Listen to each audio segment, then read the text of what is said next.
नमस्कार, मैं Uday Shankar, news bioscope में आप सबों का स्वागत है। बात करेंगे बिहार की सियासत की। बिहार में उपचुनाव के बाद से लगातार आरोप प्रत्यारोप और दावों का दौर देखने को मिल रहा है। हर दल दावा ठोक रहा है कि जीत उनके खेमे की होने वाली है।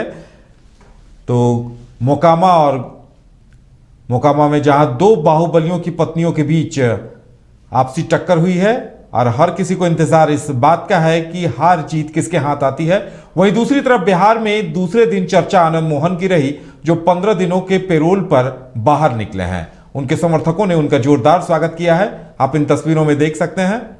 हम आपको बता दें कि जेल में आजीवन कारावास की सजा काट रहे हैं आनंद मोहन और उन्हें 15 दिनों की पेरोल मिली है और 15 दिनों के पेरोल पर वो जेल से बाहर निकले हैं। और ज्यादा जानकारी के लिए इस वक्त हमारे साथ हमारे संवाददाता राजीव पटना से जुड़े हुए हैं। जी राजीव, आज सियासी हलकों में अगर देखा जाए तो आनंद मोहन के जेल से पेरोल पर निकलने की चर्चा रही, क्या कुछ सामने आया? देखिए, चर्चा 3 दिन पहले से हो रही है। मीडिया में ये चर्चा है कि आनंद मोहन 3 दिन पहले ही रिहा हो गए हैं। बहुत सारे मीडिया ने चला दिया था कि ये 3 दिन पहले ही पेरोल पे आनंद मोहन बाहर आ सके, लेकिन चेतन आनंद ने आज उनके लड़के आनंद मोहन के उन्होंने ट्विटर पे ट्वीट करते हुए कहा कि 12 बजे आनंद मोहन बाहर आ रहे हैं। तो समर्थक 3 दिन तक जेल के बाहर सहरसा में ही जमे रहे और एक तरीके से जब वो निकले तो बहुत उत्साह देखने को मिला।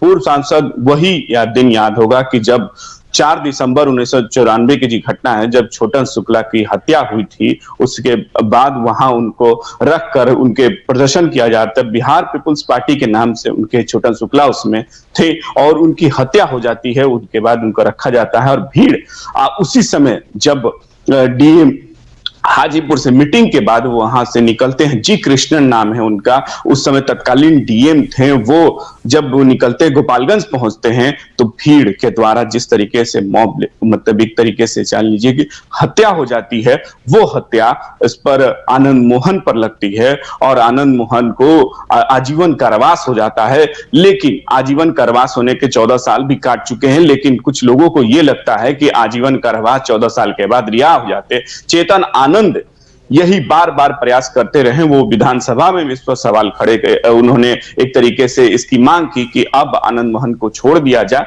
लेकिन आजीवन कारावास होता है कि जीवन भर जब तक आप जी रहे हैं तब तक आपको कारावास में रहना होगा।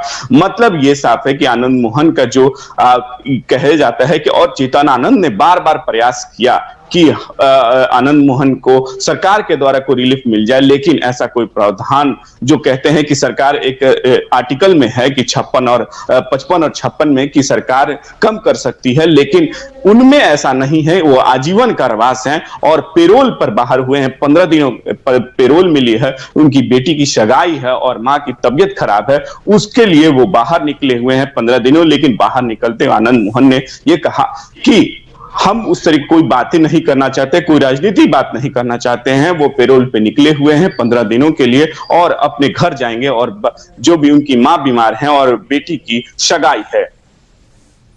बिल्कुल राजीव, ये तो आनंद मोहन के आने की बात हुई और फिलहाल वो 15 दिनों के पैरोल पर आए हैं, तो इससे बिहार की सियासत पे बहुत ज्यादा फर्क भी नहीं पड़ेगा। अगर हम बिहार के चुनाव की बात करें तो इसे कहा जा रहा है कि जो दोनों उपचुनाव के नतीजे आएंगे वो ये तय करेंगे कि नीतीश और तेजस्वी ने जो मिलकर सरकार बनाई है, जनता ने उसे कितना स्वीकार किया है। क्या इस दावे में, इन बातों में कितना दम है?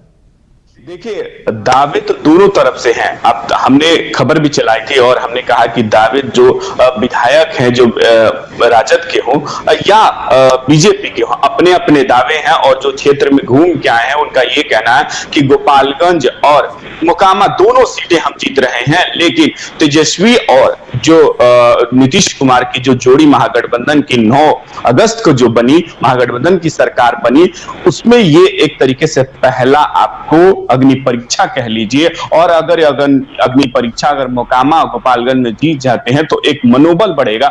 लेकिन वहीं राजद अगर 2 सीट बढ़ा लेती है तो ये चिंता का विषय हो जाएगा जदयू के लिए कि अगर 2 सीट और बढ़ती है और कहीं उपचुनाव अगर एक बार और तो सरकार बनाने के नजदीक पहुंच जाते हैं तो जदयू के लिए कहीं ना कहीं एक समीकरण के अलग बदलने की। लेकिन वहीं अगर भाजपा अगर जीतती है, भाजपा के जैसे लोग जैसे जितने भी विधायक हैं और चाहे उनके नेता हैं, उनका साफ कहना है कि जीत तो हमारी गोपालगंज में निश्चित है कि सुधाकर सिंह के मौत के बाद वो खाली हुई थी। वहीं मोकामा में अगर मान लीजिए कि अगर उनकी जीत इसलिए कि अनंत सिंह के जब विधायकी खत्म हो जाती है तो यहां एक तरीके से अनंत सिंह का बीजेपी का कहना है कि वर्चस्व खत्म हो चला है और बीजेपी 25 सालों बाद फिर से यहां अपनी एक तरीके से जीत करेगी। और ये साफ हो चलेगा कि जब राजनीति समय जो तेजस्वी और नीतीश कुमार की अगर जोड़ी अगर इसमें जीत हासिल हो जाती है तो ये आगे तक के फैसले करेंगे। लेकिन देखना होगा कि जीत अब तो 6 तारीख को आपको जनता बता देगी किसको कितना वोट पड़ा है।